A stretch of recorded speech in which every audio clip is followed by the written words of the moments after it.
కర్ణాటక రాజకీయాల్లో big breaking. మంత్రిగా బాధ్యతలు చేపట్టిన 25 రోజులకే కాంగ్రెస్ నేత బి నాగేంద్ర రాజీనామా ప్రకటించారు. Karnataka Maharshi Valmiki scheduled tribe development corporation కి సంబంధించిన 89.63 కోట్ల అనధికార లావాదేవీల వ్యవహారం మరోసారి ఆయన పదవికి ఎసరు పెట్టింది. 2024లో ఇదే వివాదంతో మంత్రి పదవి నుంచి తప్పుకున్న నాగేంద్ర ఈ నెల 3న ప్లానింగ్ అండ్ స్టాటిస్టిక్స్ శాఖ మంత్రిగా తిరిగి కేబినెట్లోకి వచ్చారు. అయితే బీజేపీ, జేడీఎస్ నుంచి తీవ్ర నిరసనలు వ్యక్తమవుతున్న తరుణంలో ఇప్పుడు మరోసారి రాజీనామా చేస్తున్నట్లు ప్రకటించారు. ఇక తనపై వచ్చిన ఆరోపణల్ని నాగేంద్ర ఖండించారు. వాల్మీకి కార్పొరేషన్ కి సంబంధించిన ఏ లావాదేవీలోనైనా తన సంతకం ఉందా అని ప్రశ్నించారు.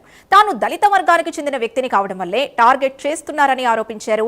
తనపై ప్రతిరోజు 1000 అబద్ధాలు ప్రచారం చేస్తున్నారని విపక్షాలపై మండిపడ్డారు. ఈ వ్యవహారంలో బ్యాంకుల పాత్రుంటే కేంద్ర ఆర్థిక మంత్రి బాధ్యతపై కూడా ప్రశ్నించాలన్నారు.